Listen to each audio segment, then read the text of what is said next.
हमारे देश में स्लम एरिया में रहने वाले लाखों ऐसे बच्चे हैं जिन्हें न तो 2 वक्त की रोटी मिलती है और न ही शिक्षा। ऐसे बच्चों की मदद के लिए देश में कई एनजीओ काम कर रहे हैं, मगर इन एनजीओ के अलावा भी कई ऐसे लोग हैं जो इन बच्चों का सहारा बन रहे हैं। नोएडा में कुछ छात्रों ने गरीब बच्चों को अपनी जिंदगी का हिस्सा बना लिया है।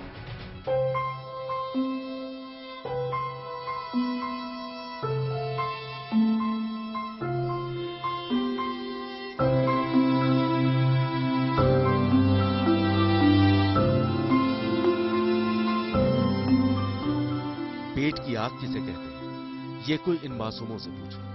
सिर छिपाने के लिए इनके पास झुग्गी झोपड़ी तो है, मगर 2 वक्त की रोटी का कोई भरोसा नहीं। खाने को कुछ मिल गया तो ठीक, नहीं तो खाली पेट ही दिन गुजर गया। मगर नोएडा की झुग्गियों में रहने वाले इन बच्चों के दर्द को समझा कुछ छात्रों ने। नोएडा में पढ़ाई कर रहे ये छात्र इन मासूमों के चेहरे पर मुस्कान बिखेर रहे हैं। इन छात्रों को अपने शिक्षकों और माता पिता से इस नेक काम की प्रेरणा मिली।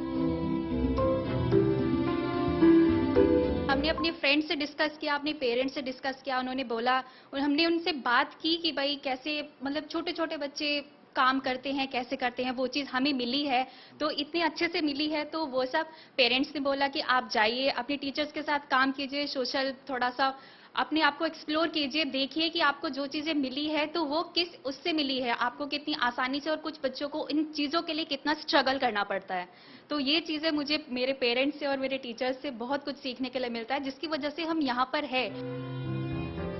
ये सभी छात्र वॉइस ऑफ स्लम नाम की एक एनजीओ की मदद से बच्चों को पढ़ाने के साथ साथ उनके खाने का इंतजाम करते हैं। चाहे कड़ाके की ठंड हो या भीषण गर्मी या फिर बारिश, रोजाना पौष्टिक और गर्मा गर्म खाना इन बच्चों तक पहुंचाया जाता है। इन लोगों की कोशिश यही है कि ज्यादा से ज्यादा गरीब बच्चों का पेट भरा जा सके।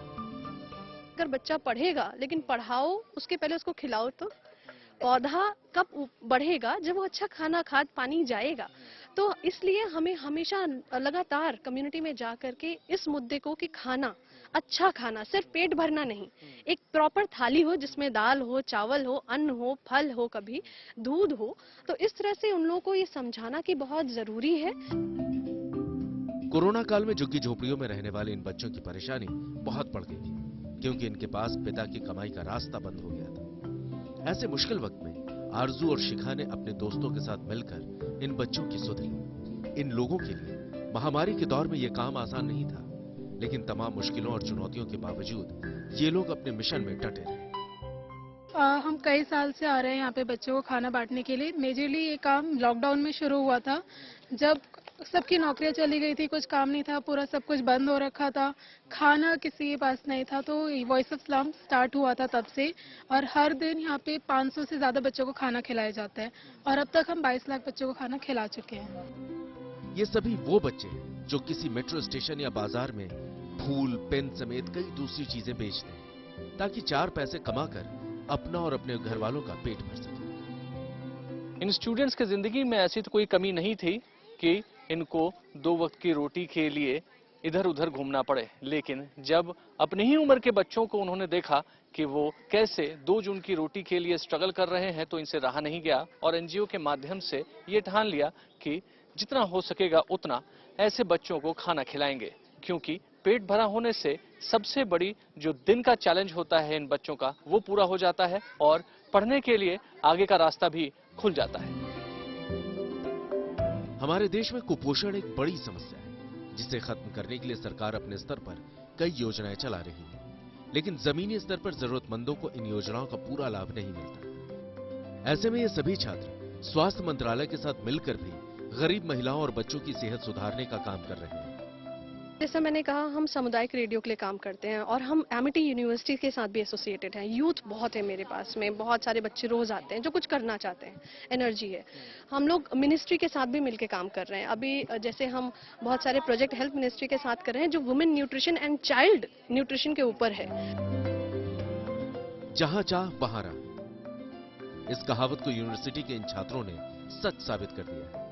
खास बात यह है कि छात्र जीवन में समाज सेवा कर रहे ये लोग दूसरों को भी प्रेरित कर रहे हैं। शायद हम में से कभी किसी ने ये दिन नहीं देखा, लेकिन जब इन बच्चों को आप पास से गुजरते देखते हैं तो क्या दिमाग में आता है? दया का भाव आता होगा, लेकिन सेवा का भाव इन स्टूडेंट्स के दिल में आया और अपने दिमाग से इन लोगों ने काम लिया और एनजीओ के माध्यम से इनको खाना खिलाने का बीड़ा उठाया। अगर आपके घर के आसपास भी ऐसे बच्चे हैं तो आप भी ये सोच सकते हैं, आप भी ये कर सकते हैं। एक बहुत बड़ी प्रेरणा हम सब के लिए, पूरे हिंदुस्तान के लिए ये स्टूडेंट्स बनकर निकले हैं।